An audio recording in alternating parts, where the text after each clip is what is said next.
Ale, ¿quiere?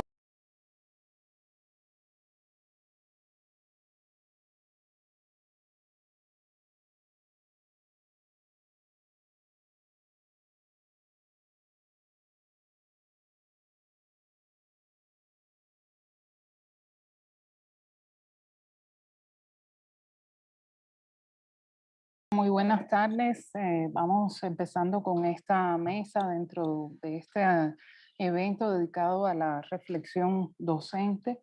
Hoy tenemos un encuentro muy especial entre amigas y también profesoras conocidas de tiempo, que compartimos muchas preocupaciones en otros espacios y que bueno, ahora gracias a la iniciativa de Alejandra Basúa, de Ana Daniela Lacmar, de Yolanda, de organizar este espacio, pues las podemos hacer más públicas y tener más interacción sobre los temas que nos ocupan y que tienen que ver pues con las distintas exigencias de enseñar ciencias sociales y de enseñar ciencias sociales en las circunstancias que esta pandemia nos ha impuesto, ¿no? Y hoy vamos a hablar de ese tema. Creo que es súper desafiante y también muy atractivo de, pues, cómo eh, proporcionar una formación teórica a través de las tecnologías de la información y la comunicación, a través de estos medios que ahora tenemos, ¿no? ¿Es posible? No sabemos si es posible, cómo nos ha ido. Vamos a hablar un poco sobre esto. Bueno, entonces aquí están presentes nuestras ponentes de lujo. Tenemos a la doctora Mónica Guitián Galán, a la doctora Teresa Rodríguez de la Vega, la doctora Margarita Olvera Serrano, de la UAM Azcapotzalco, Carolina Mónica Gilas, y pues serían quienes participarían con sus reflexiones en este espacio. Estamos sobre el tiempo, entonces pues la palabra, quizás en el orden de aparición, ¿no?, que venía en el programa. ¿Les parece bien? A la doctora Mónica Guitián, destacadísima docente de nuestra Facultad de Ciencias Políticas y Sociales. Pues a ver si con esa presentación sigo quedando bien, ¿no? Mi participación va a ser más en términos, creo que toco puntos importantes, pero más en términos más coloquiales, más como amigables, no por ello no importantes. Por supuesto, me encanta que estemos aquí. Desde el año pasado veníamos barruntando este espacio. Me alegra, Yola, Paredes, que desde el centro se haya consolidado. Ale, ¿qué te voy a decir a ti? ¿No? Que siempre nos estás impulsando a esto. Ana Nahmad, que por ahí está, pero bueno, no está ahorita, ¿no? Entonces, muchas gracias y muchas gracias por compartir esta ventana con colegas y amigas de hace muchos años. Y gracias, por supuesto, a todos los que nos acompañan, que nos permiten estar en esta ventana, como se ha llamado el evento, que más de ser, allá de ser una interfaz o un dispositivo, nos va a servir para mirarnos, para dar luz, para compartir y ventilarnos. Las ventanas traen aire, ¿no? Entonces también para ventilarnos, ¿no? Un rato en este contacto distante y presente, dado por la simultaneidad con todos y todas, bueno, esta tarde. En el escenario de la docencia de la teoría sociológica, con Teresa Rodríguez, que después hablará, tuvimos un proyecto PAPIME en torno al qué, al cómo y al para qué de la formación teórica en sociología. Fue todo un espacio de experiencia durante, yo creo que más de 3 años, aunque el proyecto dura 3 años, pero siempre hay colitas y cosas, y hay unos antes y unos después. Y este espacio nos conectó con diversas actividades del ejercicio docente y con muchos desafíos. Y también reconocíamos, o partimos de ello, de que la teoría es un espacio angular en la formación del científico social, con respecto a su identidad disciplinar, así como al papel de la misma teoría en la formación y construcción de conocimiento. Si le damos ese lugar a la formación teórica, en ese tiempo que compartimos y el que compartimos hace unos años y que volvemos a compartir hoy, nos preguntamos, ¿cómo lograr en los estudiantes y las estudiantes un aprendizaje significativo? ¿Cómo lograr que los estudiantes y las estudiantes reconozcan que el acceso a la comprensión de la vida social lo van a lograr a través de los lenguajes que emanan de las ciencias sociales? ¿Cómo hoy llevar a cabo esa formación teórica mediada por la pandemia y la tecnología? ¿Cuál ha sido nuestra experiencia docente? Y cuando quiero hacer aquí un paréntesis, cuando hablo de docencia, no solo pienso en los profesores titulares, sino en los profesores adjuntos que nos acompañan en esta experiencia. Entonces, ¿cuál ha sido nuestra experiencia docente en este tiempo en el que nos hemos visto todos zarandeados en muchos aspectos? ¿A qué reto nos hemos enfrentado docentes y estudiantes al haberse roto de forma inesperada el curso de las cosas que quebrantó la vida cotidiana de nuestra comunidad de enseñanza-aprendizaje en el salón de clase y más allá? ¿Qué significa hoy ser profesor? ¿Qué significa ser estudiante? Hoy, ¿estos son retos nuevos?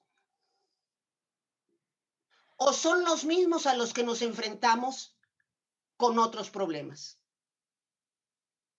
Voy a transmitirles mi experiencia, haciendo guiños a las interrogantes que acabo de plantear y queriendo advertir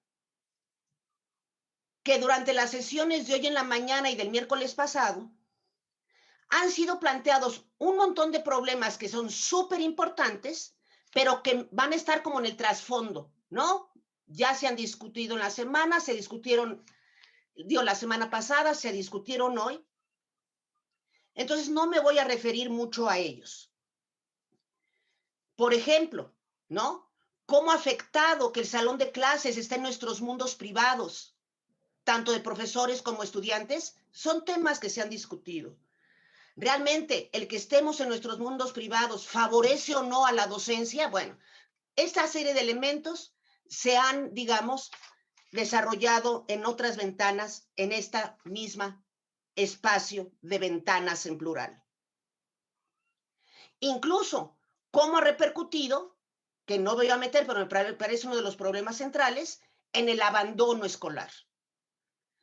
Esta mañana se decía que somos de las facultades donde más abandono escolar ha habido.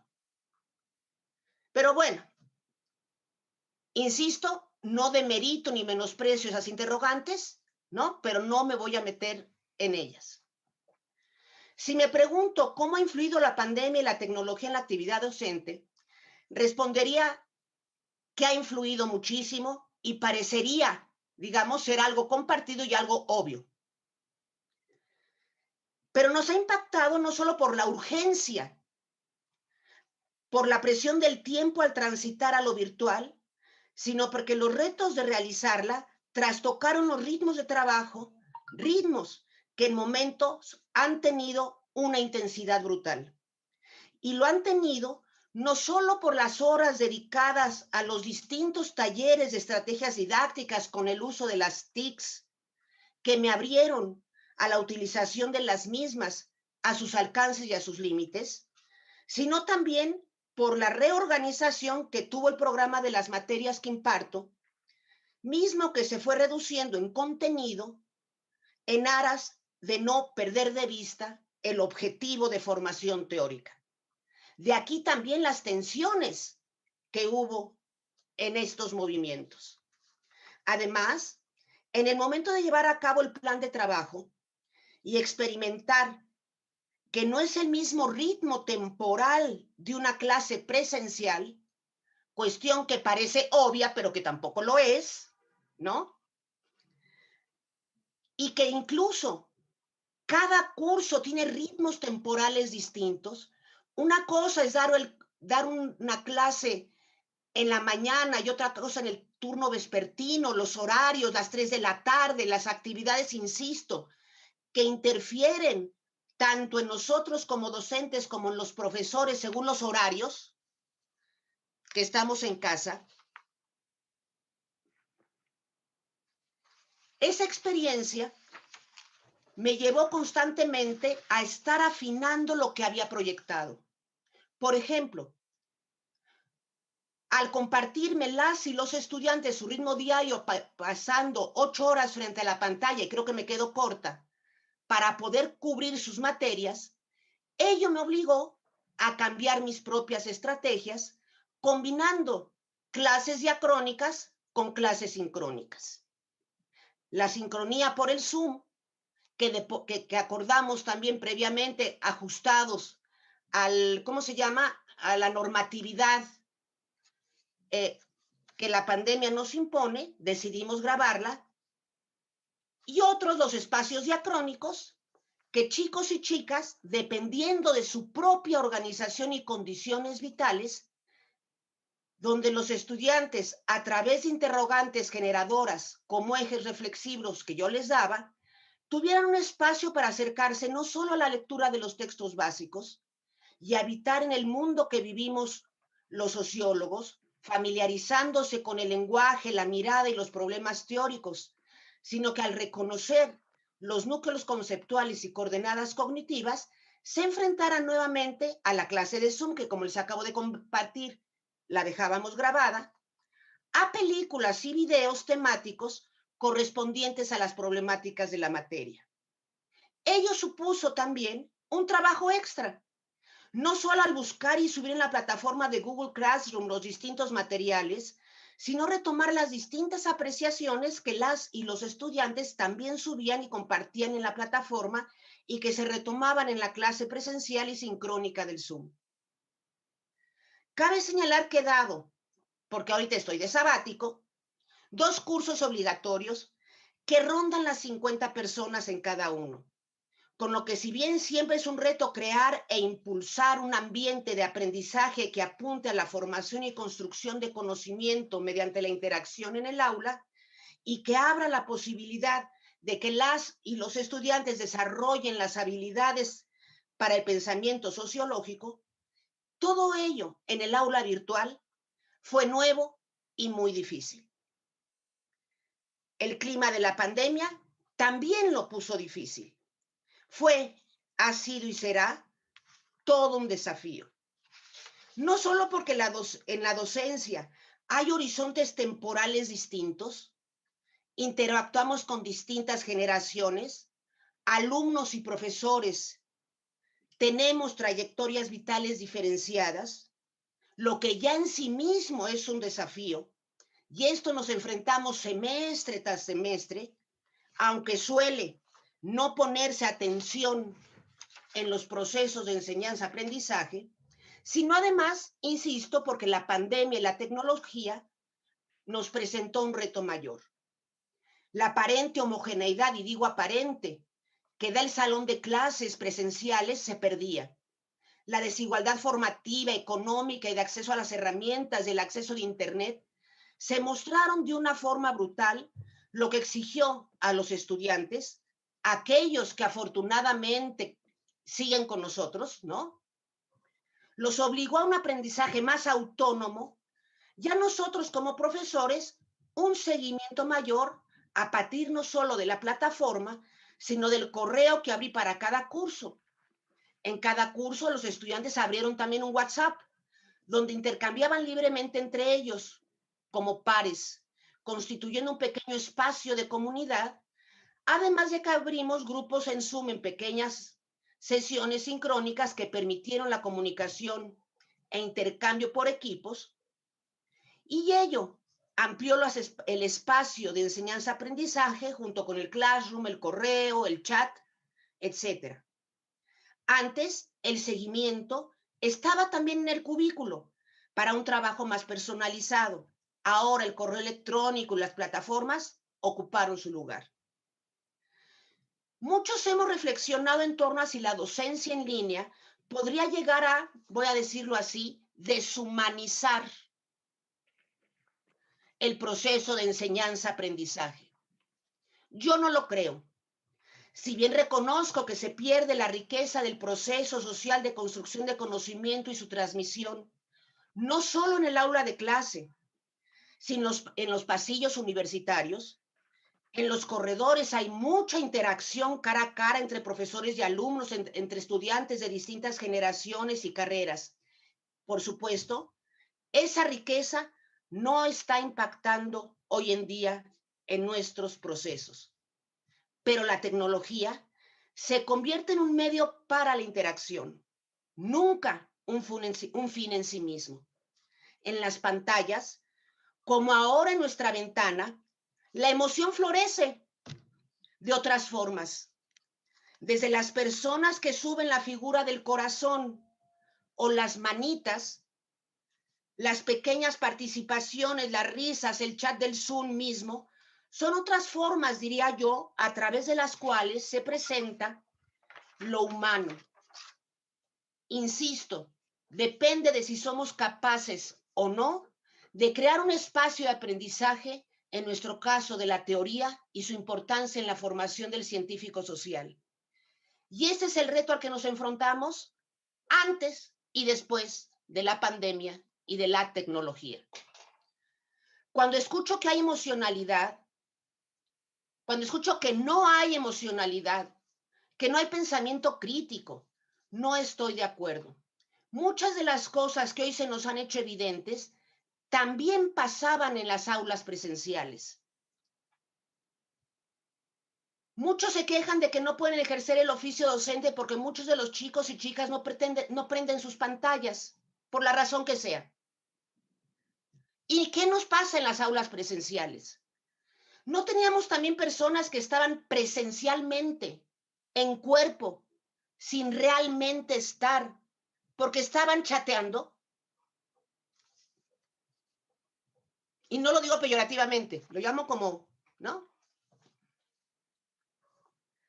Sabemos que hay profesores que en el aula presencial no interactúan con las y los estudiantes, que llevan a cabo una educación bancaria, como diría Freire. Creo que hay una mirada romántica de algo que ya estaba y no nos damos cuenta y parece que lo perdimos.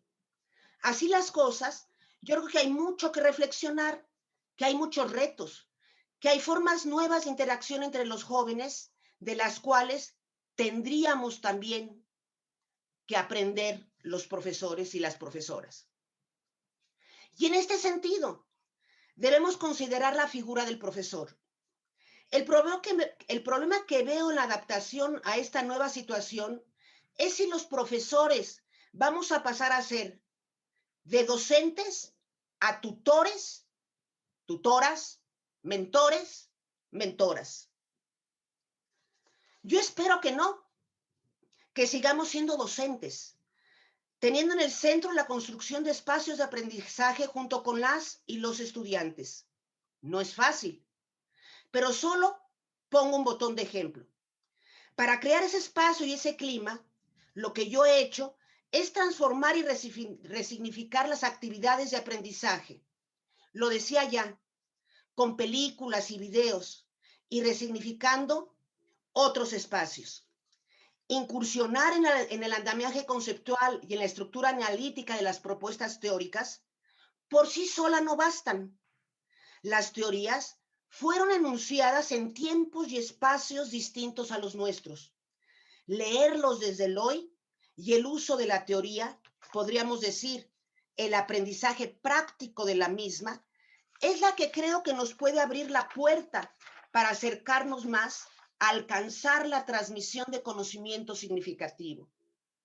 Así, por ejemplo, aproveché los experimentos de Garfinkel en el curso de Sociología Interpretativa, en el momento más fuerte del encierro compartido de la pandemia el año pasado, y sus efectos en la vida cotidiana, para que las y los estudiantes en sus casas desarrollaran las habilidades necesarias para el pensamiento sociológico, que mostraran la fragilidad del orden social y reflexionaran en torno a los procedimientos a partir de los cuales se intentaba normalizar la situación a partir de marcos de sentido.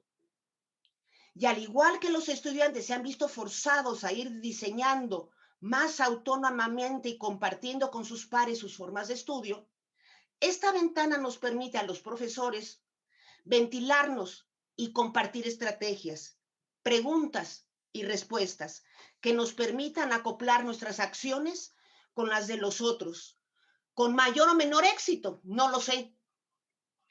En este vertiginoso proceso de la enseñanza-aprendizaje que nos ha traído la tecnología, sin olvidar que el compromiso hacia las actividades académicas se dirige a la intensidad y emoción con la cual los estudiantes y profesores nos implicamos para iniciar y llevar a cabo una multitud de actividades. Es una energía, diría yo, en acción, en un clima y espacio de experiencia y de aprendizaje que nos conecta con las actividades que llevamos a cabo y que son de inicio intersubjetivas, colaborativas e intergeneracionales. Hasta aquí llego, mil gracias.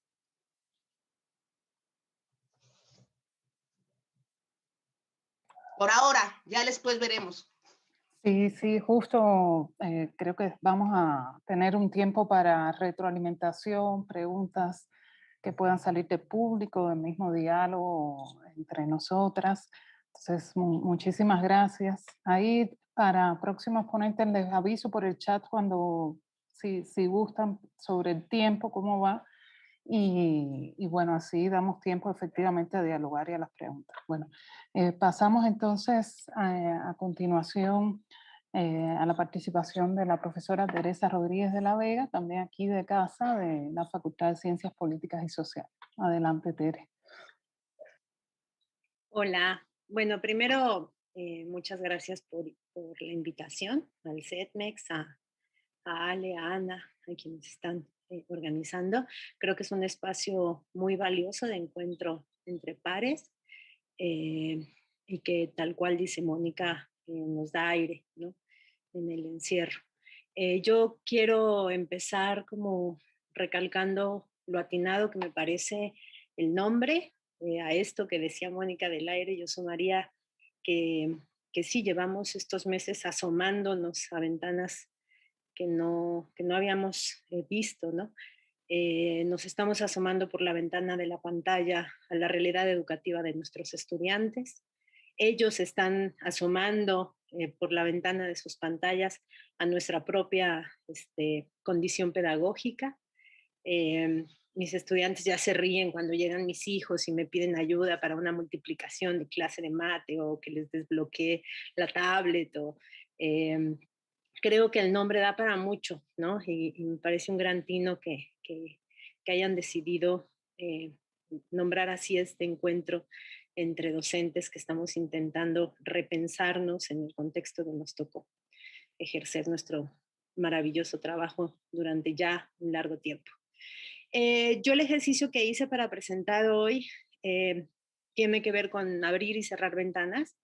Les quiero contar las reflexiones que me ha suscitado la práctica de la enseñanza de la teoría sociológica en este par de semestres que ya llevo impartiendo clases de teoría por Zoom. Y quiero intercalar esas reflexiones con escenas que he más o menos reconstruido a partir de cosas que le han pasado a uno, una o a varias de mis estudiantes, ¿no? Hice ahí como personajes ficticios con nombres inventados, pero que reflejan anécdotas reales que han pasado en mis salones de clase durante estos semestres, ¿no? Como para un poco compartirles las ventanas a las que yo me he asomado y que he visto cuando estoy ahí como curiosa, viendo qué hay del otro lado, ¿no? Bueno, a mí me gustaría poderles decir que después de un año de docencia virtual ya diseñé unas herramientas pedagógicas, unos instrumentos y dispositivos wow para la docencia de la teoría sociológica en el contexto de esto que hemos llamado la nueva normalidad. No es el caso. Mi ingenio didáctico me ha dado tan solo para salir del paso, para sortear la situación, pero creo que ya tenemos como un buen tiempo en esta situación tal que podemos, por ejemplo, distinguir los vasos medios llenos y los vasos medios vacíos, ¿no? Para mí, por ejemplo, que soy maestra de teoría y que me encuentro y me topo cotidianamente con la dificultad que los contenidos teóricos representan como desafío formativo para estudiantes que no están habituados a lecturas densas, a prosas abigarradas, etcétera, etcétera, a moverse en distintos niveles analíticos, todo lo que comporta leer, aprender, manejar teoría por primera vez. Creo que el vaso medio lleno nos dibuja estas herramientas de las que hablaba Mónica, como por ejemplo la posibilidad de diferir algunas clases y dejarlas como material de consulta, que ha sistematizado y oficializado más o menos algo que por lo menos en mis clases de teoría había pasado en reiteradas ocasiones y que lo reflexionábamos en nuestro proyecto de investigación, Moni, te acordarás, ¿no? Que tenía que ver con que los estudiantes en clase de teoría te graban, sacaban su celular y te grababan como una herramienta de estudio, ¿no? Es decir, estudiaban leyendo y estudiaban reescuchándote, ¿no? Pero eso que era una práctica no muy extendida o que se iba extendiendo, hoy día con la clase diferida hace que el estudiante, y me lo han comentado, hace que el estudiante pueda desarrollar estrategias de estudio de combinar la clase con la lectura, ponerle pausa a la clase, hacer con la clase un poco lo que hace con la lectura, ¿no? Es decir, regresarse en la clase, adelantar la clase, quitar de la clase los momentos cuando los chavos se saltan las notas al pie porque ya tienen prisa, es decir, manejar el momento clase como instrumento de aprendizaje. Creo que es un vaso medio lleno que debería servirnos para el futuro, ¿no? ¿Cómo hacemos que los estudiantes puedan seguir contando con la posibilidad de ponerle pausa al momento clase, ¿no? Lo que están pudiendo hacer con la herramienta de la clase diferida en video. El vaso medio vacío, pues es que yo sí creo que los que se quedan atrás en la clase Zoom se quedan atrás, porque no los vemos.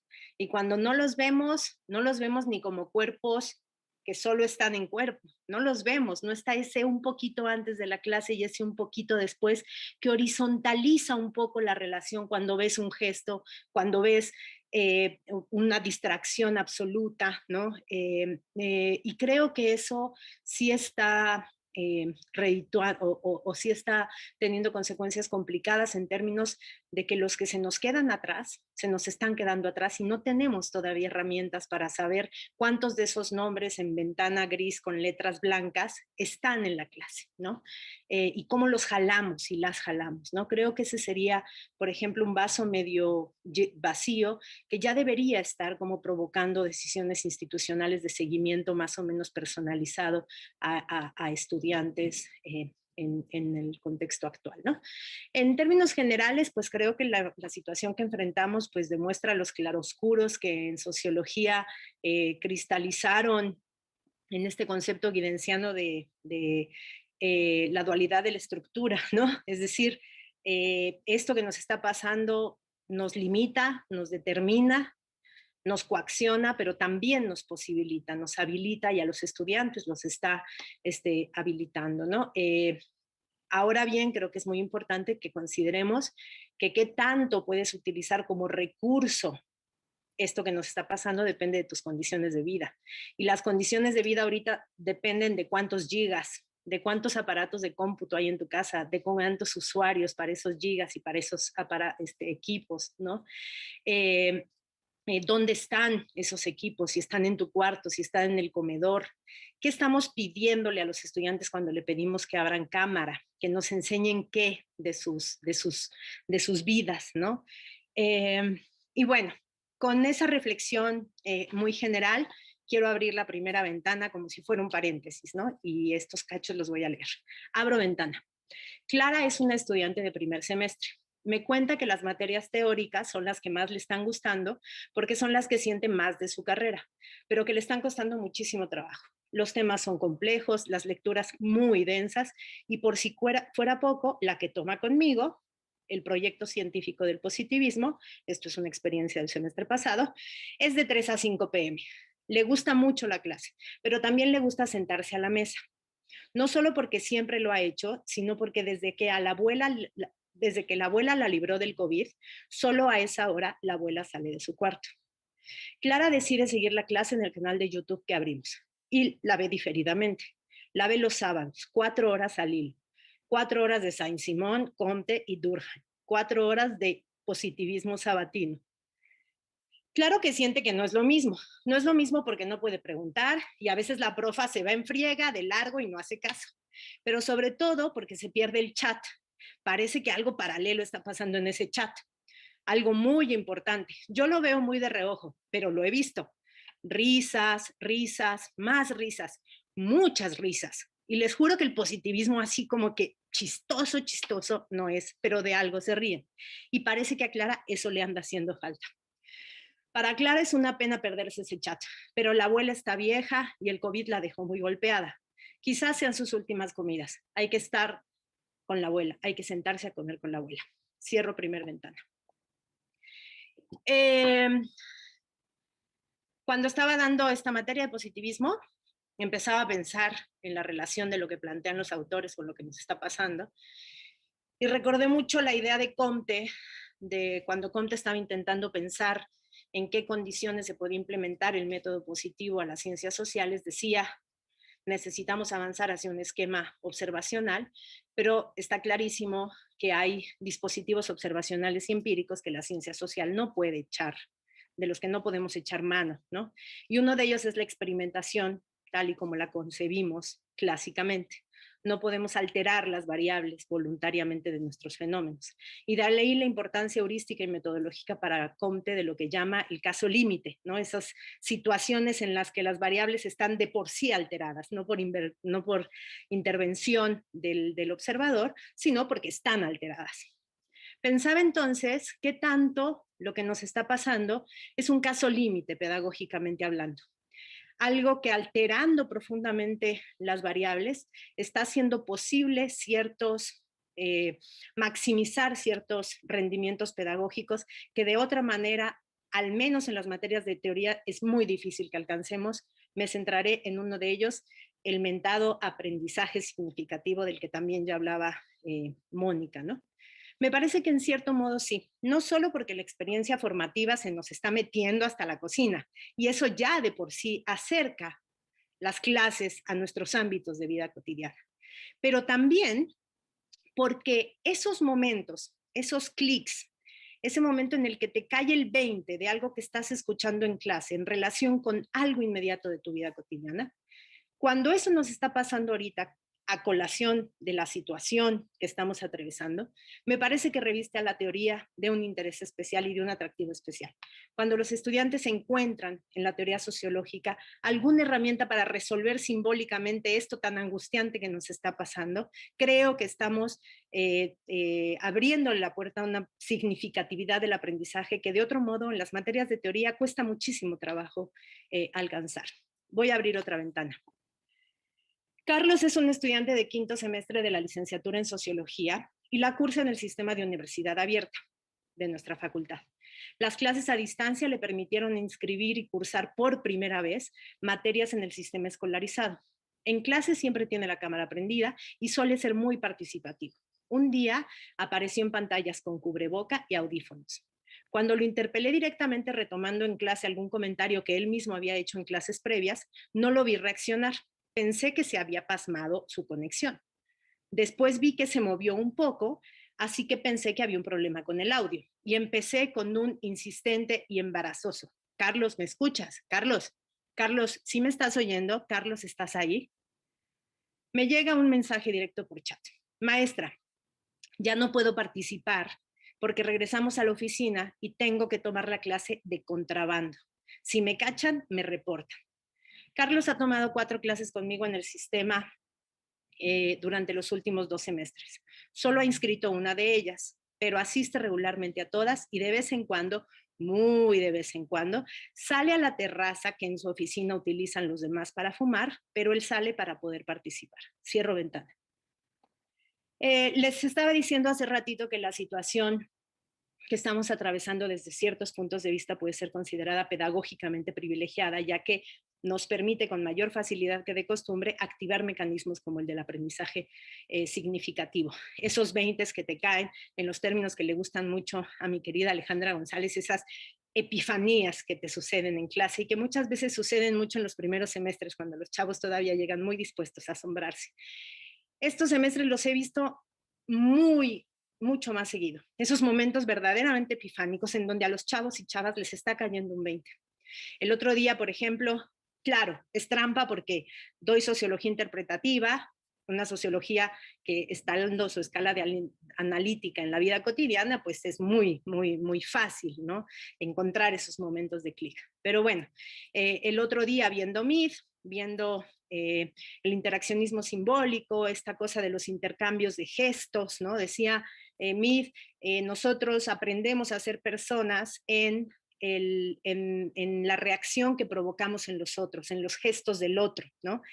Y entonces en clase decíamos, ¿qué pasa cuando en la situación educativa, por lo menos, ya no necesitamos ver la reacción del otro porque nos estamos viendo? Nuestro control expresivo no solo depende del si asienten, si no asienten, sino que yo me veo en pantalla, yo me veo hablando, no solo me escucho, ¿no? Y eso evidentemente genera situaciones cotidianas que no fueron problematizadas por esta sociología interesada por cómo los seres, por los actores sociales modificábamos y adaptábamos nuestros repertorios de acción. O la torpeza, ¿no? La torpeza está muy interesante para autores como Garfinkel, como Goffman, esa torpeza que era heurísticamente interesante porque ahí veíamos cosas. ¿Qué pasa cuando la torpeza se nos volvió normalidad y cotidianidad? Cuando dejamos de aprender a saludarnos, cuando ya no sabemos si acercarnos o cuánto, o si el codo, el saludo. La torpeza se ha vuelto un cotidiano y la sociología la sociología interpretativa parecería capacitada para hablar de la torpeza, ¿no? Esto me ha pasado este semestre en la clase de sociología interpretativa y ha sido como muy rico, y con esto voy casi cerrando, ha sido muy rico poder acompañar a los estudiantes leyendo teoría y pensando la teoría en este especie de laboratorio permanente de habituación y rehabituación que hoy en día es nuestra vida cotidiana, ¿no? Abro la última ventana. Adael no se conectó a la hora del ejercicio de evaluación formativa. Llegó una hora más tarde. Me pidió que abriera una sala para hablar conmigo a solas. Me contó que estaba consiguiendo desde el día anterior en la madrugada un concentrador de oxígeno para su papá. No podría hacer la actividad. Adael desapareció un par de semanas. Regresó al curso. Su papá no la libró. Él también se contagió, pero ya se siente mejor. Dice que la escuela le está ayudando. Cierro esta última ventana y mi participación recuperando a una de las pedagogas mexicanas que más admiro, Teresa Garduño, que pensando en los niños decía, si los contenidos educativos no nos sirven para acompañarnos cariñosamente en esto que nos está pasando, no nos sirven para nada. Entonces, no pensemos tanto en cómo, a pesar de lo que nos está pasando, podemos seguir enseñando teoría, sino que más bien pensemos en cómo enseñar y aprender teoría nos puede acompañar cariñosamente en esto que nos está pasando. Nada más. Gracias. Muchas gracias, Tere. Muy interesante el aprovechamiento de las propias experiencias tecnológicas para enseñar teoría y relacionarlos con los conceptos. Sin duda, para ser significativa el aprendizaje, pues tenemos que relacionarlo con nuestras vidas, ¿no? Más desafiante aún en teoría. Para no robar tiempo de las expositoras, le damos una calurosa bienvenida a la doctora Margarita Olvera Serrano, de la UAM Azcapotzalco, que también va a compartir sus ventanas de reflexión docente.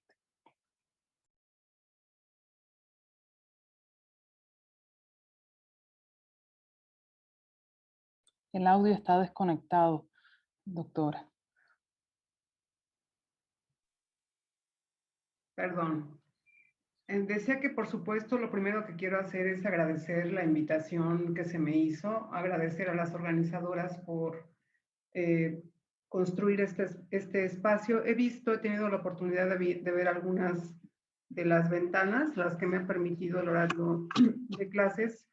Y bueno, originalmente pretendía hacer un comentario de otro tipo, pero justamente viendo estas ventanas he tratado de organizar unas cuantas ideas de forma de que no sea una reiteración de cosas que ya se han discutido y que se han discutido incluso con mucha profundidad en estos días.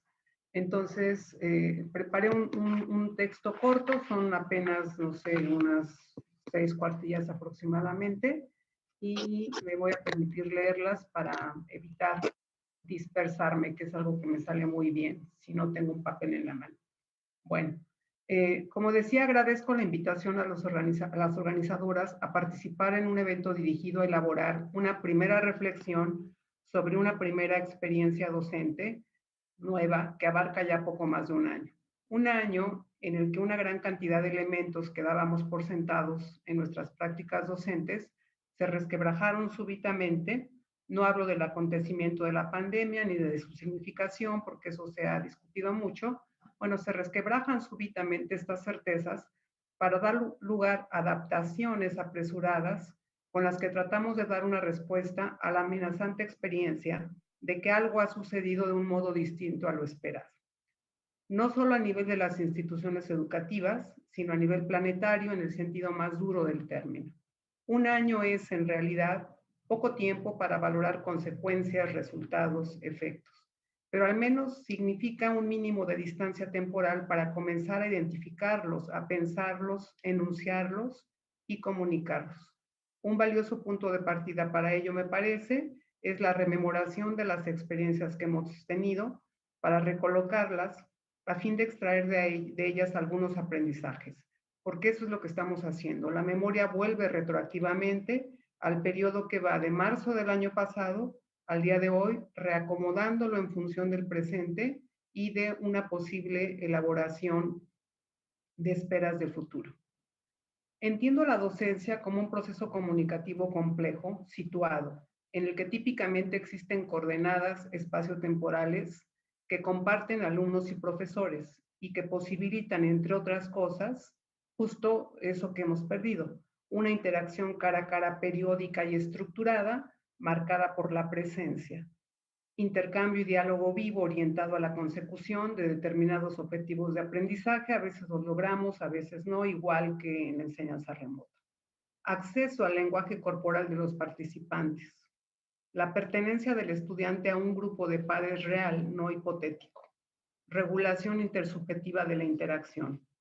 Es más sencillo en este sentido incentivar, presionar a un alumno para que opine o comente algo relativo a determinado contenido temático en un salón de clases que a un cuadro mudo en la pantalla. Eso todos lo sabemos muy bien, hemos tenido la experiencia de estar, como señalaba hace un rato la doctora Rodríguez, oye, ¿estás ahí? ¿De veras estás ahí? ¿Dejaste la foto de tu cachorrito como tu representante o qué está pasando, no? Lo mismo sucede posiblemente cuando en algunos casos, sobre todo cuando son estudiantes de cuarto trimestre, por ejemplo, teoría sociológica 1, a veces les registro la lista y a veces parece que no hay nadie porque pues hay muchos cuadritos, no están las cámaras y los estudiantes se me convierten en una mera hipótesis, ¿no? Esto cuando hay presencia, aunque sabemos bien que la presencia física no necesariamente nos asegura una atención intelectual, sí implica otro tipo de regulación de la interacción y un mínimo de control social sobre los participantes en la interacción. En el caso de la docencia en el ámbito de la teoría sociológica, desde mi punto de vista, lo específico es que sus contenidos están dirigidos a que los estudiantes logren varias cosas. Entre las más relevantes desde mi punto de vista, aprender a pensar en términos de modelos y comprender su estatus de herramientas de investigación para las ciencias sociales. Identificar las relaciones siempre selectivas entre lo real y su teorización por parte de los observadores. Relacionar teorías y conceptos con los tipos de experiencia histórico-social que ordenan, enuncian y hacen inteligible, y que permiten a los científicos sociales producir conocimiento válido. Es una herramienta sin la cual, como ya se ha dicho, no es posible producir conocimiento alguno de ese mundo social ni hacerlo inteligible. Otro objetivo es que conozcan y contrasten los registros de análisis involucrados en cada perspectiva teórica, en cada tradición. ¿Qué criterios de selección, exclusión implican? ¿Qué alcance explicativo tienen? ¿Qué permiten observar y qué no? Lo anterior significa entonces que en los cursos teóricos, el estudiante tiene que trabajar con abstracciones, con lenguajes conceptuales, con modelos que reducen la complejidad de lo real, haciéndolo potencialmente cognoscible, si bien de forma necesariamente parcial. Esto plantea dificultades que de una u otra manera son procesadas en la docencia como interacción cara a cara, como práctica comunicativa articulada por procesos de transmisión, recepción y recolocación de conocimiento.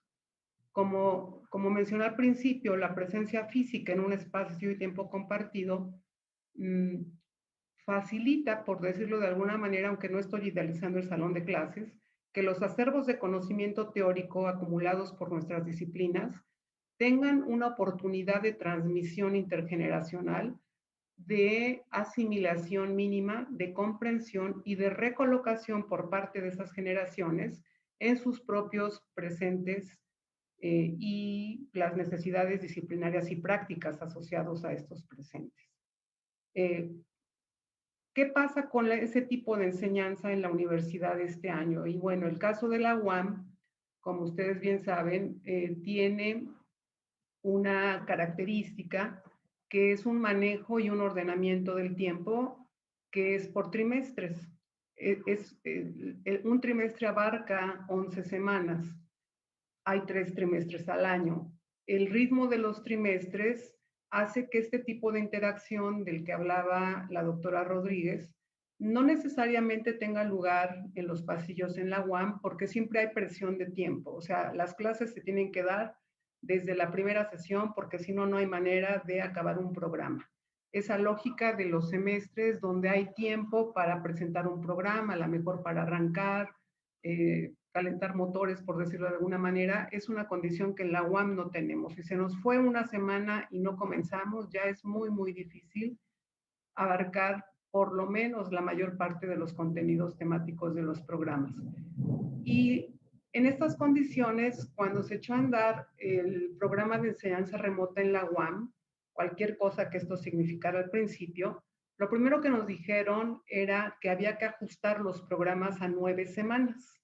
De repente desaparecieron 2 semanas. Esto tenía que ver con esa huelga tan larga que tuvimos, con el número de días que el reglamento dice que debe de tener un trimestre y cosas por el estilo. Con la recalendarización, producto de la huelga, ya llevábamos como una compactación de tiempos muy fuerte y de repente resulta que las 11 semanas no cabían y nos dijeron que 9. Quienes tenían ya alguna experiencia de nuestros compañeros en aulas virtuales, nos aseguraron que era imposible que los estudiantes aguantaran 2 horas de teoría 2 días a la semana.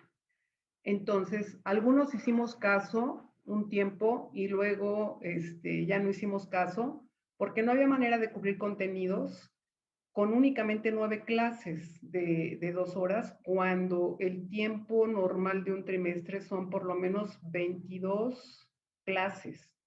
Entonces, nos dimos cuenta en el eje curricular de teoría sociológica, la docencia está organizada en ejes curriculares, pues que podría no ser muy pedagógico, pero que era más complicado cortarles medio programa a los estudiantes y llevamos adelante el trimestre como pudimos. No entro aquí al problema de los costos que esto ha tenido para la investigación, porque la figura de contratación de la UAM es profesor investigador. Y todo el año pasado, salvo algunas excepciones, creo que la mayor parte de nosotros hemos estado muy volcados sobre la docencia y los aprendizajes mínimos que hemos tenido que tener para poder adaptarnos a las condiciones en las que estamos. Entonces, ese es otro tipo de discusión, la voy a dejar de lado. y continúo entonces con lo que había escrito aquí. Muchos pensamos que la curva de adaptación de los estudiantes a esta modalidad remota sería más sencilla, puesto que pensábamos que ellos eran algo así como nativos digitales.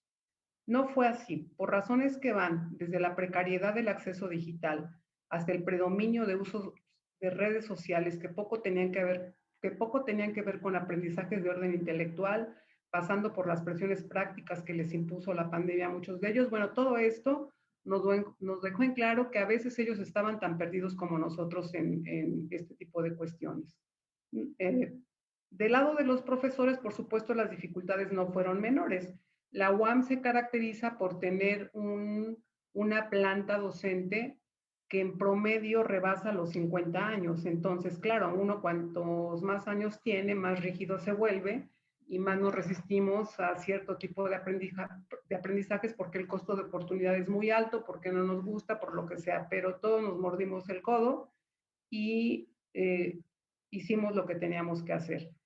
Y la verdad es que en el eje curricular tuvimos mucho apoyo porque recibimos, por supuesto, el beneficio del soporte institucional, pero además la ayuda de compañeros que ya habían avanzado un buen trecho en cuestiones de este tipo, como aulas virtuales, uso de redes, recursos digitales. Debo decir que esto que estoy señalando se refiere al eje curricular de teoría sociológica del Departamento de Sociología, pero yo también participo en el posgrado en historiografía, pero ahí tampoco voy a decir, de eso no voy a decir mucho, porque el posgrado en historiografía, desde que se echó a andar, tuvo una modalidad a distancia. Y esto tiene otras características que en realidad no impactaron en el posgrado de la misma forma que sí sucedió con la licenciatura. Y bien, a un año de distancia, en mi experiencia en el eje curricular de teoría sociológica, puedo identificar un problema que creo que no logro entender cómo se puede resolver o al menos paliar. Dije antes que los estudiantes y los profesores trabajamos con abstracciones en estos cursos. Bueno, pues a ello se suma ahora otro tipo de abstracción, la que impone una interacción electrónicamente mediada en la que los estudiantes se convirtieron en algo hipotético, en entidades sin cuerpo detrás de múltiples cuadros en una pantalla que muestran un nombre, una imagen, ocasionalmente un rostro que se deja ver porque quiso, porque pudo o porque la señal da para el uso simultáneo de audio y video. Yo dejo a los estudiantes la opción de usar o no la cámara porque me parece que para muchos de ellos puede ser algo invasivo. Cuando veo que la mayor parte de ellos en aquel primer trimestre no la ponía, me preguntaba yo como por qué, y luego me di cuenta de que para muchos de ellos resulta muy complicado dar acceso visual a los espacios que habitan, y me parece que eso es muy privado, muy personal, y la verdad es que yo no los presiono en absoluto para eso. Claro, el resultado es que yo trato en un universo bidimensional con puros cuadritos, ¿no? Y ahora sí que, como nos enseña la sociología interpretativa, no trato con estudiantes, sino con las tipificaciones de lo que yo entiendo que es un estudiante a partir de mi experiencia práctica. Solo en los casos en los que de pronto algunos alumnos detrás de esos cuadros dejan escuchar su voz para decir algo, preguntar, opinar, poner algún ejemplo, etcétera, tenemos la certeza de que hay realmente alguien ahí, pero esos son casos muy contados. En un grupo de, pongamos por caso, 35 alumnos, habrá 5 o 6, con suerte algunos más, que nos darán el estímulo de su voz. En este sentido, no hay grandes variaciones en cuanto a los cursos en salón de clase. Solo una fracción del grupo, al igual que en un salón de clase, entra en un diálogo significativo con los profesores. Con esto lo que trato de decir es que en modo alguno pretendo idealizar retroactivamente lo que era la docencia en un salón de clases. Por otro lado, he visto en los últimos 2 trimestres que usan más el chat para preguntar y para dejar anotaciones. Entonces, supongo que algunos no es que no tengan nada que decir, es que o bien les da pena hablar en público, piensan que no es importante o que pueden ser vistos como deficitarios en relación con los que sí participan, como que entre ellos, como grupo de pares virtuales, creo que tienen interrelaciones que uno no alcanza a entender muy bien. Entonces, el hecho es que en estas condiciones el manejo de modelos pues, se vuelve más complejo. Yo escribía aquí, si el manejo de modelos era ya un asunto complicado para generaciones expuestas a una masa creciente de estímulos perceptivos que afectan la estructura de la atención, dificultándoles la demora, la disciplina y el esfuerzo que exigen los aprendizajes universitarios, esto era desde antes de la pandemia, lo veíamos desde hace por lo menos 5 o 10 años. Ya no escriben igual, ya no se comunican igual, hay algo que está cambiando y tiene que ver con la estructura de la atención y con el hecho de que muchos de ellos tienen una relación con el mundo que pasa sobre todo por lo visual, por el instante, por la pantalla, por la mediación. Eso que ya estaba desde antes, creo que implica en estas condiciones de la pandemia una amplificación. Es decir, esto de la atención no es producto de la pandemia, pero sí lo es su amplificación, por así decirlo. Problemas preexistentes adquieren otro relieve bajo las condiciones en las que hemos estado este último año. Los cambios epistemológicos que observábamos desde hace años en esta estructura de la atención de la que estaba hablando se acrecientan, se aceleran. ¿Y por qué enuncio esto como un cambio epistemológico? Porque creo que lo que está en duda, y por lo menos en las comunidades académicas de la UAM no lo hemos discutido, no lo hemos tematizado, es más que de repente en conversaciones en grupo pequeño, es lo que está en duda aquí, entre muchas otras cosas, es qué es lo real y cómo lo podemos conocer. O sea, la realidad ya no es la realidad aquella en la que nosotros pensábamos. Ya sabemos que la realidad en sí no sabemos qué es, pero este tipo de interacción y este tipo de mediaciones sí involucran cambios epistemológicos cuyo alcance creo que aún tenemos pendiente de investigación. La realidad de la situación de las prácticas docentes se transformó. El espacio tridimensional de las clases se aplanó, se volvió bidimensional. Los estímulos que funcionaban con la presencia física no funcionan ya de la misma forma. La escucha de la exposición de un tema teórico, por ejemplo, por parte del profesor, exige un esfuerzo de concentración mucho mayor, porque hay múltiples distractores en las situaciones tridimensionales de los espacios privados de cada quien. No se puede ver a los ojos al otro, por ejemplo. No se le puede interpelar corporalmente. La voz no es suficiente incentivo intelectual en un plano bidimensional. A la doble abstracción a la que me refería antes, la de los mundos vitales del encierro entonces, o semiencierro, y la de los objetos de análisis de estos cursos teóricos, la verdad es que yo no le he encontrado una solución ni siquiera provisional. Pero he encontrado algo que con algunos grupos ha permitido que no pierdan el interés por continuar los cursos. Sí, hemos reducido las expectativas y lo principal es que no abandonen los cursos. Me refiero a recursos audiovisuales que antes yo manejaba como un insumo secundario y que en los últimos 3 o 4 meses me han sido muy útiles, no para todos los contenidos, pero sí para uno que cruza todos los cursos de teoría sociológica. El establecimiento de conexiones entre tipos específicos de experiencia histórico-social y su ordenamiento por medio de lenguajes teóricos que permiten explicarla y o comprenderla. En términos prácticos, yo he trabajado con Zoom en sincronía con los estudiantes. No les he dado acceso a la clase grabada. No tengo todavía muy claro por qué, pero tengo la impresión de que por lo menos así hacen el esfuerzo de estar atrás del cuadrito y por lo menos darle seguimiento a la clase. Tendría que hacer el experimento de hacerlo de manera asincrónica y posiblemente, si esto sigue así, pudiera hacerlo para el siguiente trimestre. Entonces, en términos prácticos, lo que hago es seleccionar partes muy acotadas de documentales, películas o entrevistas, no más de 10, 15 minutos, pero lleva mucho tiempo seleccionar esos 10 o 15 minutos. Y, por supuesto, no sufro porque a mí me gusta mucho ver documentales, películas y demás, pero hay que invertirle tiempo. Y en algún momento de la clase lo paso, lo comparto, lo observan y relacionan con elementos teóricos muy específicos. he encontrado que al finalizar la observación del material audiovisual, aumenta el interés por participar. La atención, aunque también hay más atención, aunque no estoy muy segura del grado de comprensión al que esto puede dar lugar. Ya estoy terminando.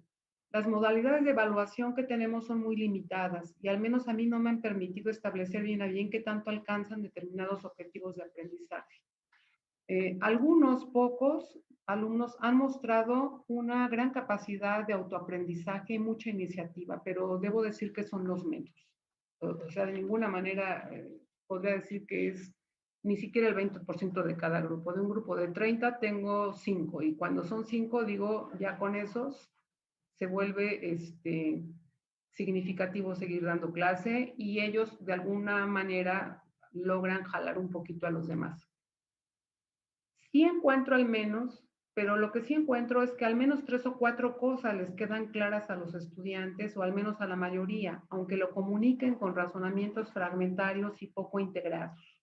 Esas pocas cosas son las siguientes: que no hay teoría que no arraigue en una experiencia societal, que los científicos sociales no pueden describir, analizar, investigar ni comunicar un saber sobre el mundo social sin usar lenguajes teóricos, que existen modos diferentes de ordenar teóricamente las mismas realidades y que no es que una sea la correcta y otras no, sino que cada forma da a conocer dimensiones diferentes de eso.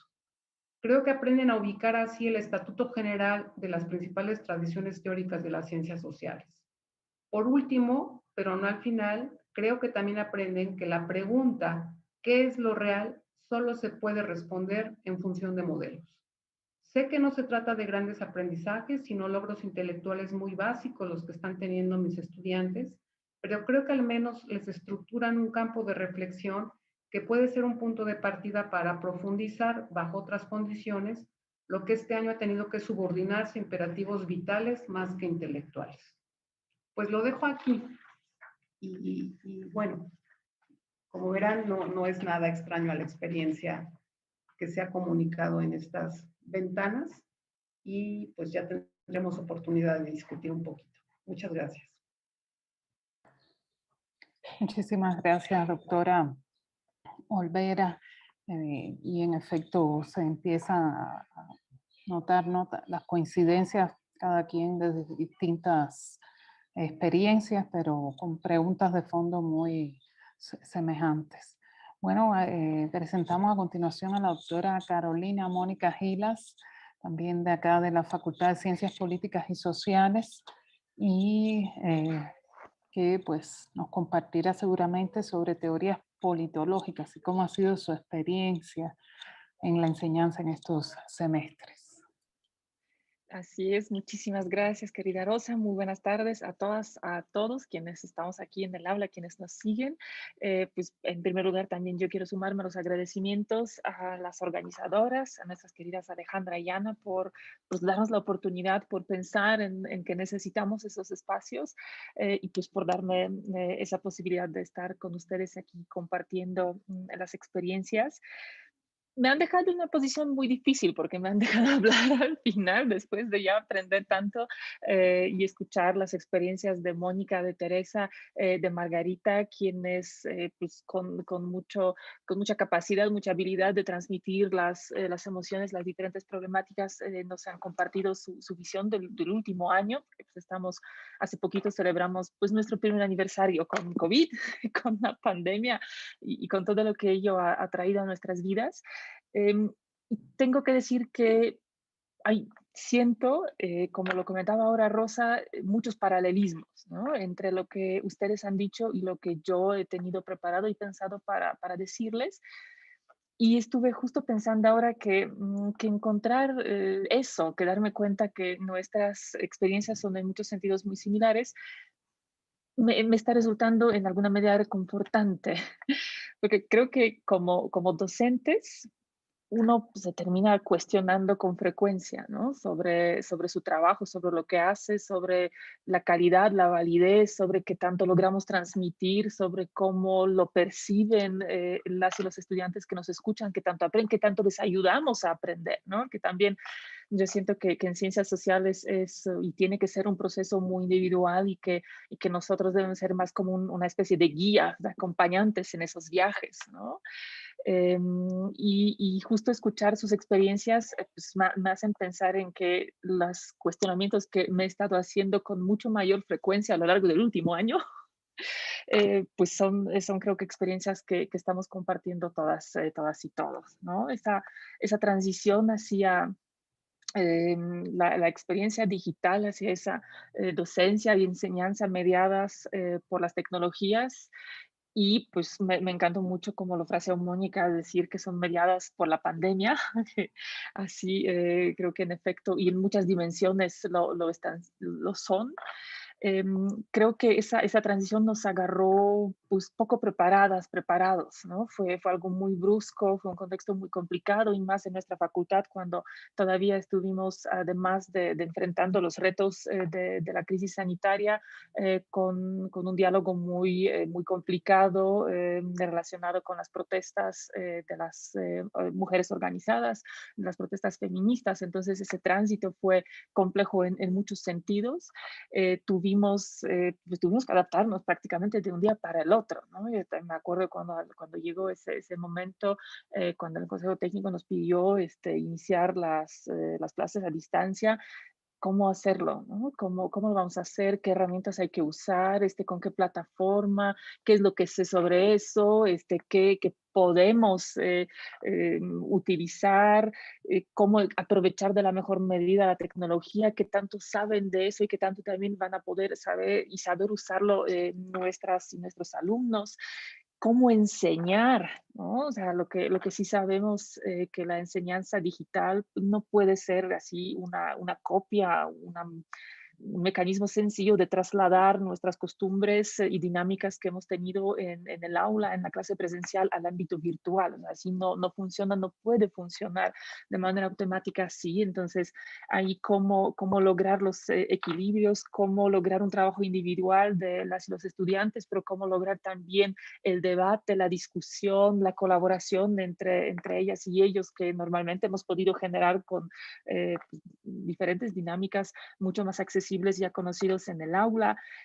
Ese reto de cuando empezamos bueno, yo nunca antes había usado Zoom, creo que antes de la pandemia, ¿no? De cuando tienes que traer a Zoom, aprender qué es eso, y empezamos a trabajar, como señalaban ustedes, con esas pantallas negras, ¿no? Con las cámaras apagadas que entendemos, por supuesto, los contextos que son detrás. No siempre es tan fácil invitar a las personas a tu casa, no siempre hay condiciones para eso, en todos los sentidos de esa palabra. No siempre hay condiciones tecnológicas para tener la cámara prendida, ¿no? Pero eso se entiende y, por supuesto, creo que todas y todos entendemos y aprendimos a entender y respaldar esa situación, pero también tenemos que reconocer que nos genera una problemática también muy distinta, ¿no? De lo que mucho comentaban de, ¿están ahí? ¿No? O sea, realmente están ahí, o sea, si no prenden sus cámaras, si no participan, si es ese momento donde uno habla por un ratito, si no están en el chat, ¿no? O sea, qué tanto realmente están dando seguimiento, qué tanto se están involucrando, relacionando, entendiendo. Los chistes que los cuento, les hacen reír, ¿no? Ya como poco a poco hemos aprendido a utilizar pues, todas las demás herramientas, los emoticones, las reacciones, que también por suerte Zoom fue entendiendo su necesidad y ampliando la oferta, ¿no? De los mecanismos, y eso ayuda bastante, pero fue definitivamente, especialmente en el arranque, algo bastante complicado, ¿no? De relacionarse, pero sin ese contacto, sin la posibilidad de ver, ¿no? Ahí también yo luego he reflexionado mucho sobre uso de materiales gráficos y de presentaciones y todo eso, porque cuando lo hago ya los veo menos. Entonces eso también es algo que me genera luego inquietud y preocupación, porque de aquí uno con su PowerPoint, ¿no? Está explicando, y la pregunta de fondo es, ¿quiénes me están viendo? Y si quienes me están viendo realmente están entendiendo y reaccionando como yo espero que reaccionen a lo que les estoy presentando. También para mí fue una gran pregunta y sobre la cual sigo reflexionando, cómo exigir, ¿no? Porque El contexto pandémico en la enseñanza en la pandemia, pues por supuesto que enfrenta muchas complicaciones relacionadas con los estados anímicos, con el apoyo emocional que que nos debemos estar brindando entre todas y todos, pero también, pues finalmente yo pensaba y sigo pensando como profesoras, profesores universitarios, nuestra obligación es también asegurarnos de que las y los estudiantes salgan de nuestras clases con ciertos aprendizajes y con ciertos conocimientos que van a necesitar, ¿no? Todo eso ya dura un año, probablemente va a durar un poquito más, no sabemos cuánto más, y eso hace que pues no podemos en términos académicos asumir que la calidad de la educación va a ser pues menor o insuficiente y tener generaciones que van a tener un año, año y medio, 2 años quizá, como de aprendizajes a medias, ¿no? De una preparación que finalmente a ellos y a ellas les va a colocar en una situación de desventaja. Entonces, para mí también fue ahí un reto de cómo digamos, adecuar la carga de las lecturas, de las actividades, de debates con las que solía trabajar a las nuevas condiciones, ¿no? Entendiendo que no es lo mismo y que no podemos, a final de cuentas, exigir igual como hemos estado exigiendo antes, pero que también tenemos que garantizar como cierta calidad, creo que muy importante de lo que estamos pretendiendo transmitir. Y pues a partir de mis experiencias a lo largo del, pues ya un año, un poquito más del año con ese aprendizaje mediado por la tecnología y por la pandemia, pues les quisiera compartir como 6 estrategias o 6 ideas con las cuales pues yo creo que más o menos he logrado salir de paso. Y sí, la verdad he sentido que conforme pasa el tiempo y conforme avanzamos en la pandemia y en la tecnología, siento que lo estamos haciendo mejor, ¿no? Y más definitivamente creo que las clases que puedo ofrecer a mis estudiantes este semestre son mucho mejores de los que pude ofrecerles cuando todo eso inició y también son mejores en muchos sentidos de los que hemos logrado en el semestre pasado, ¿no? Entonces, ahí creo que lo primero que me ayudó era esa combinación de actividades sincrónicas y asincrónicas de la que ya hablaba Mónica al inicio, porque uno, la educación a la distancia es diferente y hay que reconocer es que es diferente. Y tenemos que reconocer también que la educación a distancia implica que las y los estudiantes tienen que ser más autónomos y autónomas en ese proceso, ¿no? Que es una de las razones por las cuales creo que la combinación de actividades sincrónicas y asincrónicas es beneficiosa y además pues evita ese cansancio de Zoom, de pantalla, del que nos han empezado a reportar pues, prontamente. En realidad, yo me acuerdo que ya en el primer semestre, platicando con mis estudiantes, con algunos becarios con los que estuve trabajando, me decían, estoy harto, ¿no? Son tantas horas de Zoom, de clase, después leer, tenemos que leer todo en la pantalla porque pues, no tenemos los libros, no podemos ir a la biblioteca, todo nos lo mandan en PDFs, ya siento que los ojos no me dan, ¿no? Entonces también creo que ahí podemos encontrar ese beneficio y un mayor equilibrio entre las diferentes estrategias de aprendizaje y también hay que reconocer, de eso hablaba Margarita hace rato, que pues, en efecto estar 4 horas a la semana de cada materia, si hay grupos ¿no? en ciertos semestres que tienen 7, 8 materias,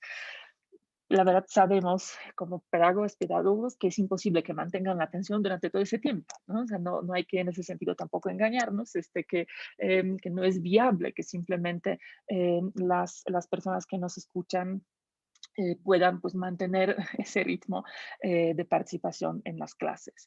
Mi segundo reto y algo con lo que creo que también con tiempo he empezado a encontrarle los mecanismos es cómo generar espacios de debate y de colaboración, ¿no? O sea, en no perder esa parte tan bonita que hay en las clases presenciales donde podemos discutir entre todas y todos, confrontar ideas y también donde, como decía Teresa, hay esos espacios como más horizontales de una charla antes, una charla después, ¿no? Que nos acerca con nuestros grupos, pero también que les acerca entre ellos, ¿no? Que también finalmente les permite relacionarse de otra manera, generar amistades, generar esas relaciones por las cuales uno se beneficia y cuáles busca, y también por las cuales uno va a la universidad, que es esa experiencia completa, ¿no? de las relaciones humanas.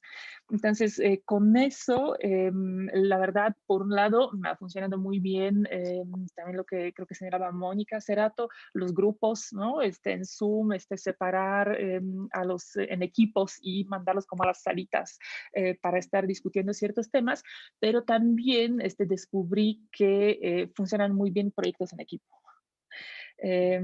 Proyectos transversales, incluso lo estuve trabajando el semestre pasado, estamos también con dinámicas similares este semestre, con equipos formados al inicio, con los cuales un mismo grupo de 4 o 5 personas tiene que trabajar a lo largo del semestre, presentar algo a la mitad y al final un trabajo que obviamente es parte de su calificación, ¿no? O sea, siento que de esa manera les doy ese espacio de interacción que hubieran podido tener estando en forma presencial en las aulas y relacionándose fuera de las aulas. Digamos, genero ese espacio en lo virtual. Y además les digo a mis alumnas y alumnos que luego no a todos, en principio les encanta trabajar en equipo, digo que luego piden que la educación les prepare para la vida y para el trabajo que van a tener en el futuro. Y digo, si algo tienen que aprender a hacer para su futuro laboral, no importa en qué trabajen, es saber colaborar. Es saber colaborar y saber colaborar no solamente con la gente que ya quieren y que conocen, sino con diferentes personas con las que se podrán enfrentar, porque trabajen ellos después en la academia o en pues, cualquier otro ámbito. Sabemos todas y todos que eso va a implicar pues tener que desarrollar esas habilidades de un trabajo colaborativo. También, como tercer elemento, he empezado, y creo que esa es una ventaja finalmente que nos puso la pandemia y ese medio digital, que mucho de eso espero poder después recuperar y mantener cuando algún día, ojalá pronto, logremos regresar a las aulas, que son otros tipos de actividades y también otros tipos de evaluaciones. O sea, creo que la pandemia nos ha obligado o nos ha permitido explorar más allá de lo tradicional, de un ensayo, de una exposición, ¿no? Como de esas herramientas de trabajo en clase y de evaluación que hemos utilizado siempre, ¿no? Yo me he aventurado con los memes, he descubierto, por ejemplo, creo que lo que más ha funcionado son los podcasts.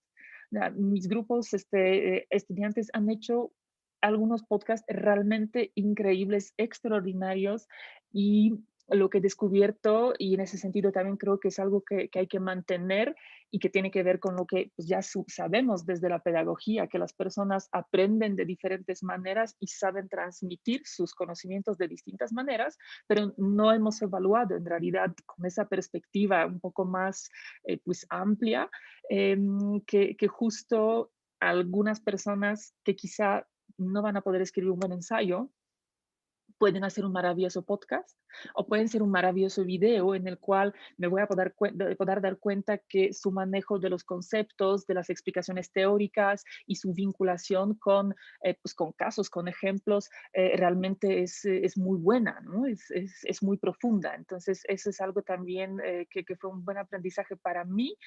Y creo que luego llega también a ser muy lúdico, ¿no? Este semestre estamos explorando los memes, que también han salido muy bien, y me he aventurado, pero de eso todavía les platicaré más adelante cómo fue, con los cómics. Ahorita les he pedido que trataran de hacer sobre ciertas ideas que estamos trabajando, algunos cómics, ¿no? Entonces, eso es algo que bastante bien me parece que ha funcionado. Y también la invitación, bueno, tener invitados en clase. Es algo que en las clases presenciales era poco viable, poco probable y bastante más difícil de organizar, y está resultando ser mucho más pues, fácil, mucho más sencillo en ese ambiente digital, invitar a colegas que se especializan en ciertos temas que estamos tratando y que pues se dejan invitar al espacio de las clases sin mayor formalidad, compartir con el grupo sus experiencias, sus ideas. Creo que hemos estado generando más ese tipo de espacios, y creo que también son muy provechosos, ¿no? Que las y los chicos pueden escuchar a más personas, no solo a nosotros como sus profes, y eso también pues aligera un poquito la carga, ¿no? Pone una dinámica muy, pues muy diferente, pues incluso mucho más divertida con frecuencia que como rompe con la rutina del espacio de las clases. Sobre la carga académica, yo sí he llegado a reducir, digamos, la cantidad, especialmente de lecturas que solía pedir a mis alumnas y alumnos. Y también he optado en algunas materias, especialmente en la de Introducción a la Ciencia Política, en simplificar mis lecturas. En lugar de trabajar con tantos autores como siempre los tenía pensado, más bien opté por adoptar un manual que me parece que es de los mejores que hay, que en este caso particular es el de Vallés, y solo complementarlo en ciertos casos con otras lecturas adicionales, ¿no? Me parece que en esa lógica de la pandemia ha funcionado también bastante bien, y pues esos contenidos, bueno, en primer lugar, pues les garantizo el acceso y pirateo lo que hay que piratear para que las y los estudiantes puedan acceder a los textos. Pues, no pueden ir a una biblioteca y pues, no podemos exigir que compren toda la biblioteca que se necesitaría para poder estudiar. Y los complementa también pues, con videos, ¿no? Con videos, con conferencias, con otros materiales, a veces encuestas, artículos de prensa que encuentro y que creo que también pueden contribuir de alguna manera a los debates que estamos teniendo, ¿no? También, y pensando en lo que estaban comentando, especialmente Ter en un momento, en, esa, eh, en ese reto de enseñar lo teórico en general y más en la pandemia, ¿no? O sea, si bien lo que esperamos, lo que queremos generar es que nuestras alumnas y alumnos aprendan a utilizar los conceptos y que desarrollen el pensamiento abstracto y la capacidad de un análisis más general de los fenómenos sociales, creo que también es muy importante y especialmente ahora estar vinculando esos conceptos teóricos con el análisis de la realidad. O sea, que en las clases lograr esa pinza, ¿no? Esa articulación, ese diálogo de cómo utilizar los conceptos, de cómo lo que nos dice la teoría social, la teoría de ciencia política, nos permite entender lo que estamos viviendo, lo que pasa alrededor de nosotras y de nosotros. Entonces también ahí he tratado de incluir pues muchos, quizá más de lo normal, ¿no? Referencias a la crisis por la que estamos pasando y creo que también en ese sentido en los contenidos es un aprendizaje pues, mediado por la pandemia en la profundidad, ¿no? O sea, en cómo desde las ciencias sociales podemos entender la crisis y pues no solo la crisis sanitaria, pero todas las crisis que se derivan de ello, las consecuencias que pueden tener en sentido económico, en sentido de disrupción social, qué tan a largo o mediano plazo vamos a enfrentar las consecuencias de esas crisis, qué significan para nosotras y nosotros en términos de sociedad, en términos de las comunidades y en términos de nuestras experiencias personales, ¿no? Y esa atención a los asuntos, a los problemas personales también creo que en ese contexto de la pandemia la hemos incrementado, ¿no? Creo que todas y todos siempre hemos tratado de tener una sensibilidad a cómo están emocionalmente nuestros alumnos, a que si vienen a las clases, a que si estudian, a cómo los vemos, ¿no? Pero en las condiciones por las que estamos pasando, creo que nos hemos visto, pues, tanto por un lado obligados y por otro lado nosotros mismos necesitados de otro tipo de relación con las personas alrededor, que también en todo eso es muy importante generar mucha paciencia, mucha apertura, mucha empatía hacia nuestras y nuestros estudiantes, hacia nosotras mismas, nosotros mismos también, porque esos retos de los que comentaba Tere hace rato, y a mí también me pasa que estoy en clase, se atraviesa, viene mi hijo a pedir que por favor le alcance el pan porque se va a preparar su desayuno, tocan la puerta porque llegó correspondencia, se atraviesa mi gato que le encanta ser estrella de todos los Zooms y pues pasan todas las cosas que pasan normalmente en casa, ¿no? Y que finalmente también las transmitimos. Entonces, insisto, me reconforta compartir con ustedes muchas de esas experiencias y dificultades que hemos encontrado y sentido a lo largo de este año. Y creo que realmente lo estamos haciendo cada vez mejor, y también espero que algunas de los lados positivos de esa pandemia los vamos a poder llevar más allá cuando ya regresemos a las aulas. Muchas gracias. Magnífico, magnífico cierre con esperanza de que también nos va a ayudar, que de hecho nos ha hecho reflexionar y quizás de esa práctica docente que llevamos mucho en inercia, de dar cursos presencialmente, ahora pues uno se la cuestiona desde muchos ángulos, ¿no? Y bueno, pues ahí nos hemos estado escuchando con mucha atención.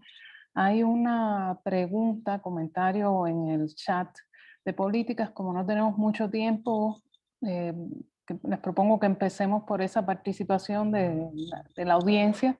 Vamos a decir así, nada más un pequeñísimo comentario es que yo creo que queda clarísimo que todas las ponentes son excelentes docentes, ¿eh? Porque se nota ahí la preocupación central de cómo están aprendiendo, ¿no? Y yo creo que ese es el núcleo del trabajo docente, la esencia misma es la pregunta por eso.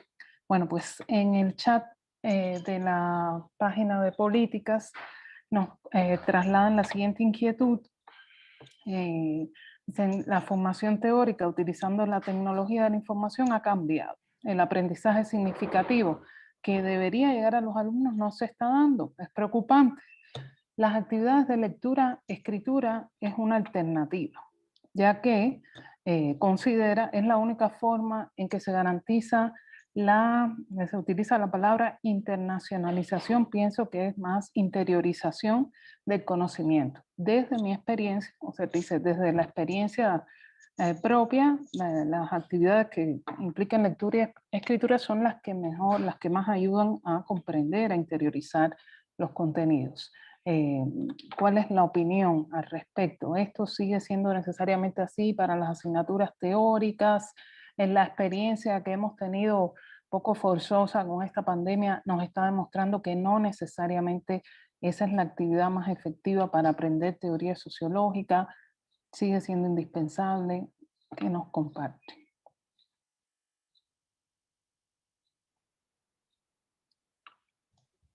Adelante, Gar. Creo que Mónica quería comentar, no sé si quiere primero. No, dale tú. ¿No? Es que a ti no te vi, Bueno. Carolina. No, perdón, pues yo brevemente, me parece que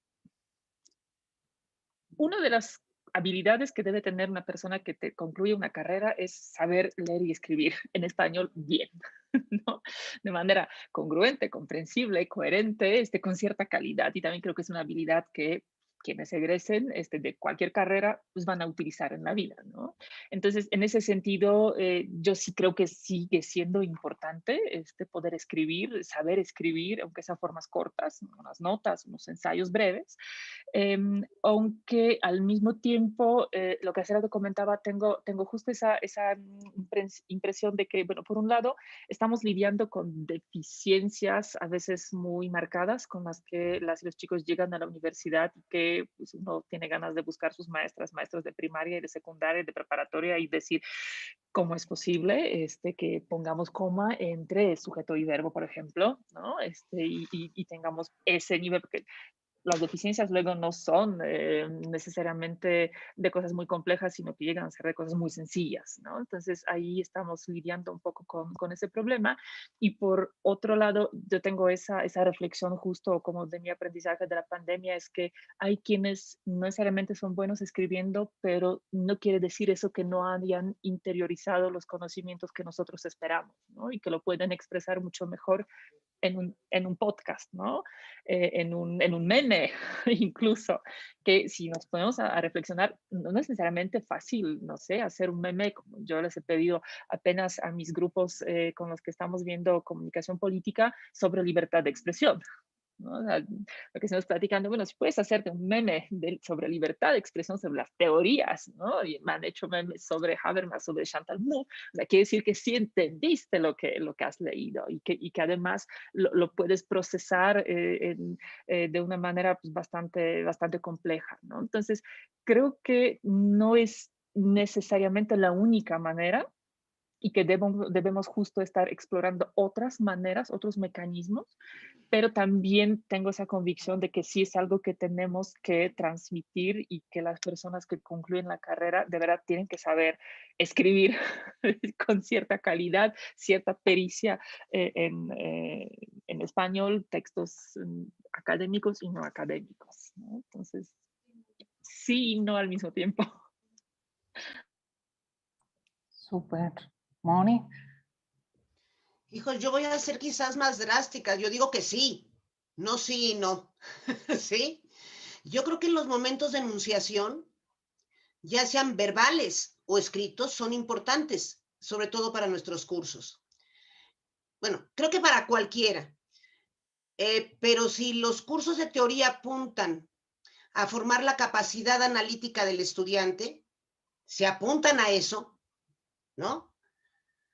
Eso tiene que ser expresado enunciándolo.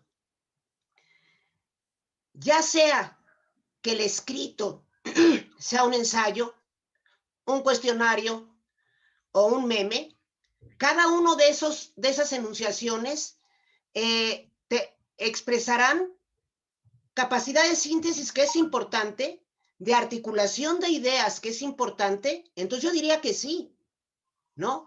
Que el momento de enunciación escrita y verbal, porque implican también esos momentos de reposo, ¿no? Ya decía Tere, y yo precisamente siguiendo los códigos de ética, he preguntado para la grabación del curso, ¿no? No obligo a que tengan prendida la pantalla, quien no quiera tener prendida, da igual, ¿no? Pero bueno, da pie para que los chicos también, al volver a ver la grabación, al volver a leer el texto y enfrentarse con un ejercicio de este tipo, tenga también esos momentos de reposo que vuelvan a ser un espacio donde ellos y ellas, ¿no? Puedan incluso autoevaluarse. Una cosa que no hemos tocado aquí y que sería interesante son las formas de evaluación. Con Tere lo hemos discutido muchísimo.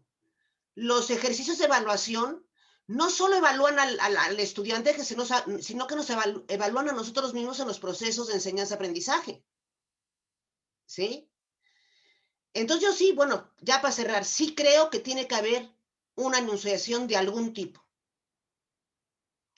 Y considero, por supuesto, y más allá de que los chicos vengan bien o mal, hablen bien, no, parte de nuestro trabajo es eso, enseñarles a pensar y a escribir desde nuestras disciplinas, ¿no? Y para eso los cursos de teoría creo que son el insumo.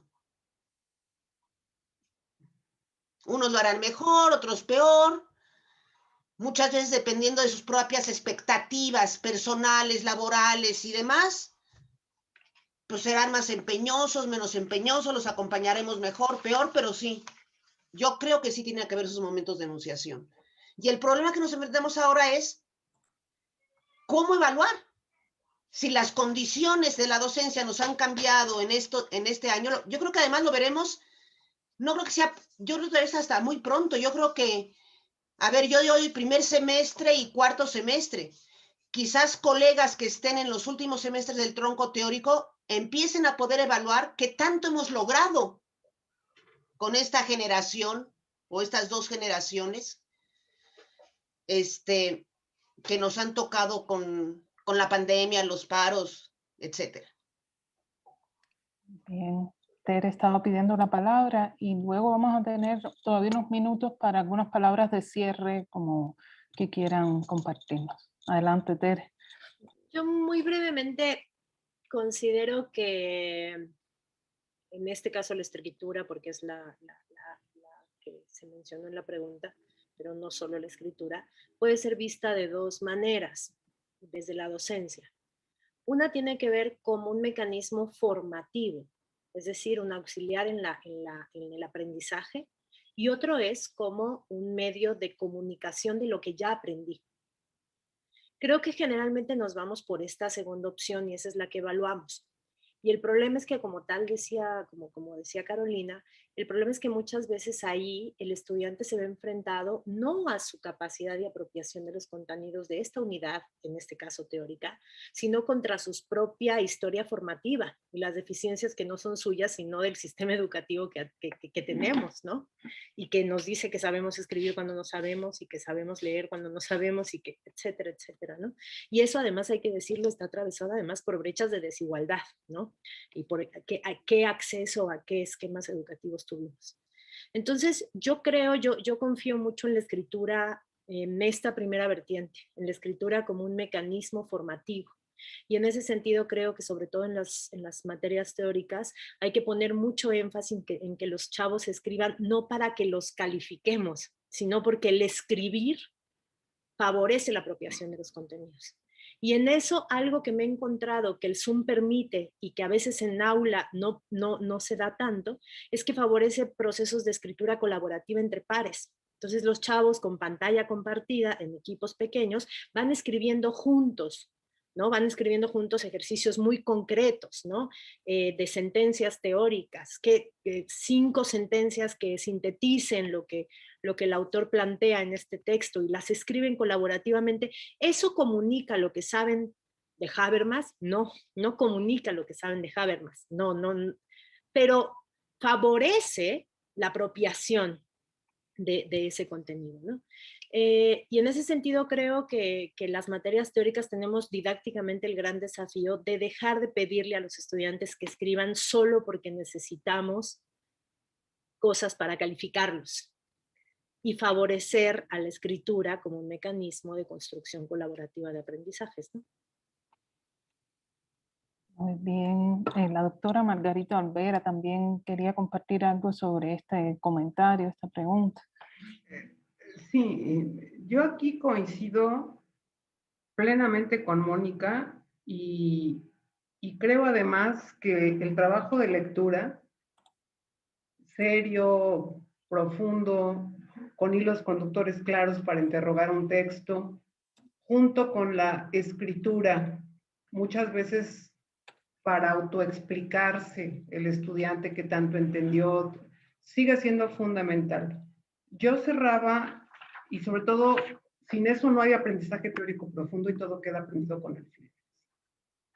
Yo cerraba mi participación diciendo que eso último que estuve señalando, desde luego, no se trataba de grandes aprendizajes, y agregaba esto, pero creo que al menos les estructura un campo de reflexión que puede ser un punto de partida para profundizar luego, cuando se pueda, porque ahorita ya sabemos que no se puede, lo que este año ha tenido que subordinarse a imperativos vitales más que intelectuales.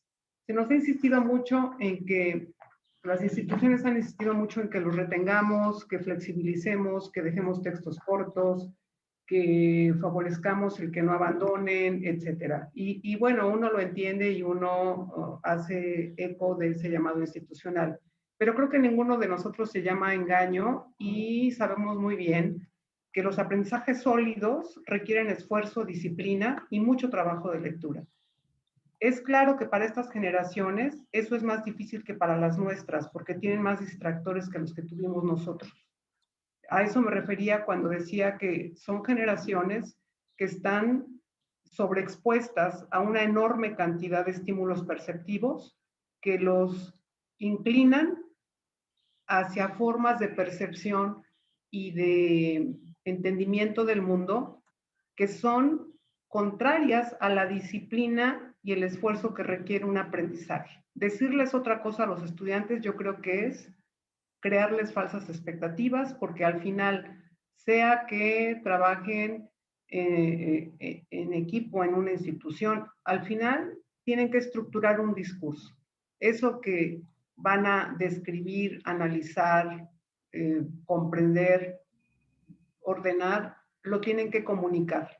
Y creo además que eso lo sabemos muy bien desde hace mucho tiempo, y esos 5, 6, 7 alumnos que siempre encontramos en un grupo, que son los que tienen aprendizajes más sólidos, pues no es gratuito que sean los que sí hacen ese trabajo de lectura, sí están dispuestos a hacerlo. Y yo lo que creo es que a esos pequeños subgrupos dentro de un grupo hay que sacarles provecho para que ayuden y estimulen al resto de sus compañeros. Entiendo bien que las asimetrías culturales de tiempo, la sobrecarga de exigencias que tienen nuestros estudiantes, pero no pueden transitar por la universidad sin entender que por lo menos en el caso de los aprendizajes teóricos, no hay forma de llegar a puntos sólidos sin ese trabajo de lectura. Lo demás creo que es complementario, muy necesario también, pero esto otro es imprescindible sin duda, junto con la escritura. Gracias. Muchas gracias, doctora Olvera. Y nos quedan, creo que 2 minutos y medio, siendo matemáticamente lo más exactas posibles para emitir una opinión conclusiva de las ponentes sobre el tema de la mesa, ¿no? Cómo enseñar teoría a partir de las tecnologías digitales, ¿dónde se tienen que concentrar los esfuerzos?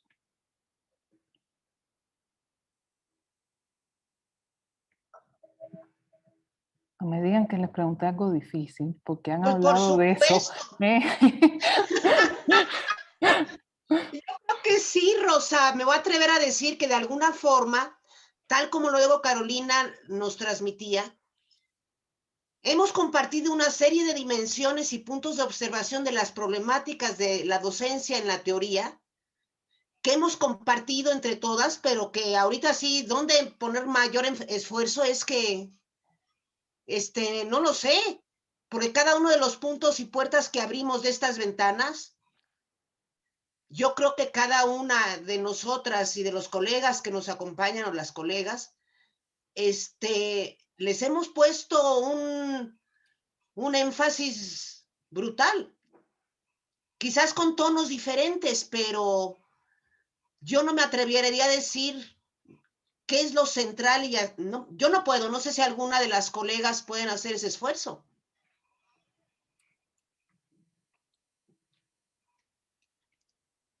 Yo no voy a contestar la pregunta, pero creo que en el campo de la enseñanza de la teoría, algo fundamental, más allá de la práctica de cada quien, es la discusión y la identificación y la discusión de las transformaciones epistemológicas que representa trabajar de esta manera. Porque no las tenemos claras. Creo que no las tenemos claras. Y es una tarea pendiente, sobre todo si esto va a continuar, y además cuando regresemos a salones sabemos que posiblemente esto vaya a ser una cosa híbrida. En la UAM, por ejemplo, van a tener prioridad para regresar a salones, ingenierías y carreras con laboratorio. Nosotros vamos a la cola, entonces seguramente seguiremos así un buen tiempo.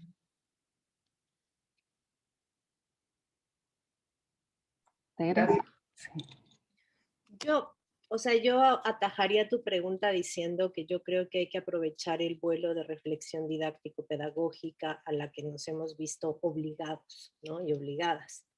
En este sentido, reeditar discusiones que la propia inercia de la vida académica, el descuido que en ella se suele dar a la docencia, etcétera, aprovechar el tren y paliarlo un poco, ¿no? Hace mucho que no discutimos cosas cruciales de los modelos pedagógicos que implementamos. Hace mucho que no discutimos cuál es el sentido formativo de la evaluación. Hace mucho que no nos ponemos a decir qué tanto la evaluación forma o qué tanto en realidad solo son instrumentos que certifican lo que ya sabemos, ¿no? Tenemos que regresar.